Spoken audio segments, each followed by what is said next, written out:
Welcome to Practical Apologetics, where we give clear answers to everyday Christians with real questions. I'm Kenneth Willis. Last time we talked about Buddhism and asked whether it offers the answer to suffering. We looked at its view of desire, suffering, and the cycle of rebirth. But Buddhism didn't come out of nowhere.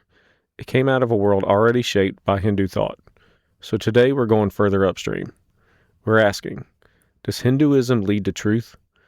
Hinduism is one of the oldest religions in the world. It has over 1 billion followers and has influenced everything from philosophy to meditation to modern spirituality. Many people admire it for its depth, its tolerance, and its ancient wisdom. But there's something we need to remember. Truth is not determined by age. Something can be old and still be wrong. Something can be sincere and still be false. So today we're going to examine Hinduism the same way we examine Islam, Mormonism, Jehovah's Witnesses, and Buddhism. Not to mock it, not to attack those who follow it, but to ask whether its claims line up with reality. For this episode, I'm drawing from the Holy Bible, Bhagavad Gita, the Upanishads, the Lotus and the Cross, and Jesus Among Other Gods by Ravi Zacharias, Truth and Transformation by Vishal Mangalwadi, and The Kingdom of the Cults by Walter Martin. Let's get into it. One of the first things you have to understand about Hinduism is that it's hard to define. Unlike Christianity, Buddhism, or Islam, Hinduism isn't built around one founder, one book, or one central creed. It's more like a family of beliefs. But there are some common threads. There is Brahman, the ultimate reality behind everything. There is Atman, the self or soul. There is karma, the law of moral cause and effect. There is dharma, your duty or moral order. There is samsara, the cycle of birth, death, and rebirth. And there is moksha, liberation from that cycle.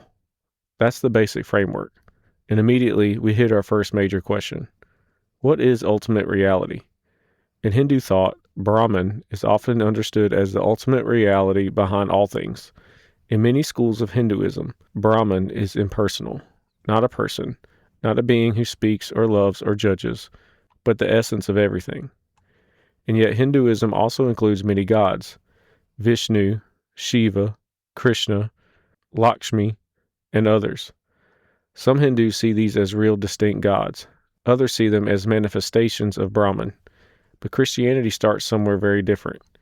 Genesis 1:1 says, "In the beginning, God created the heavens and the earth." Not an impersonal force, not a cosmic energy, a personal creator.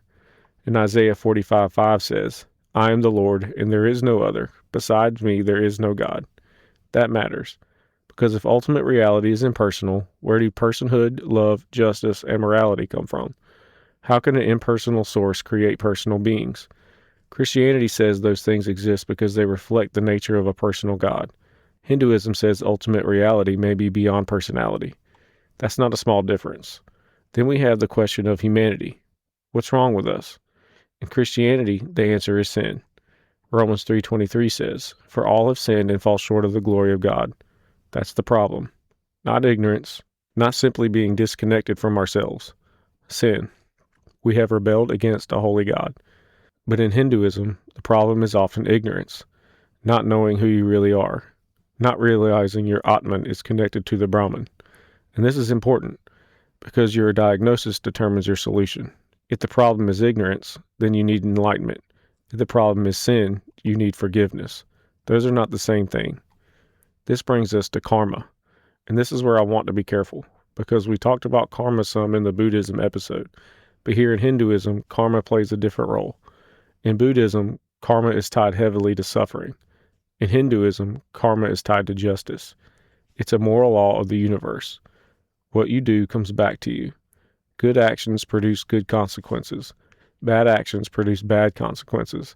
And at first that sounds fair. Honestly, there's something in all of us that wants justice. We want evil punished. We want good rewarded. That desire for justice points to something real. But here's the question. Is justice enough? What do you do with guilt? What do you do when you know you've done wrong and you can't undo it? Karma may explain consequences, but it does not offer forgiveness. It tells you the universe keeps score. Christianity agrees that justice is real. Romans 6:23 says, "For the wages of sin is death." There are consequences, but Christianity does something radically different. It says God himself stepped in. Mercy and justice meet at the cross. That's the difference. Hinduism explains consequences. Christianity explains redemption, and that leads into reincarnation. Hinduism teaches samsara, the endless cycle of rebirth, life after life, death after death, again and again until liberation. But the Bible teaches something very different. Hebrews 9:27 says, "It is appointed for man to die once, and after that comes judgment." One life, not endless retries.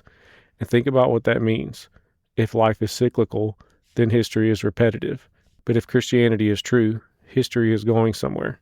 Creation, fall, redemption, restoration. History has meaning. It has direction. The gospel is not about escaping reality. It's about redeeming it. And then we have Jesus. This is where everything comes to a head. Many Hindus respect Jesus. They may call him a guru, a wise teacher, or even an avatar. And on the surface, that sounds respectful. But it doesn't actually take Jesus seriously, because Jesus didn't claim to be one spiritual option among many. John 14 says, "I am the way and the truth and the life. No one comes to the Father except through me." That's exclusive. You can't fit Jesus into Hinduism without changing what he said about himself. That's the problem, and this is where we have to land. Does Hinduism lead to truth? Well, let's review. Is ultimate reality personal or impersonal? Is man's problem sin or ignorance? Is justice enough without mercy? Is life a cycle or a straight line towards judgment? Is Jesus one path or the only path? These aren't minor disagreements. They're fundamentally different answers to life's biggest questions, and they cannot all be true at the same time. Here's the good news. Christianity doesn't tell you to spend lifetime after lifetime trying to work your way upward. It says God came down to you. 2 Corinthians 5:21 says, "For our sake he made him to be sin who knew no sin, so that in him we might become the righteousness of God." That's the gospel. Not self-effort, not endless cycles. Grace. And grace is what karma can never give you. If you've never trusted Christ, I encourage you to think about that, because truth matters, and eternity matters. If this episode helped you, make sure to follow or subscribe to Practical Apologetics so you don't miss future episodes. And if you know someone wrestling with questions about other religions or truth, share this podcast with them.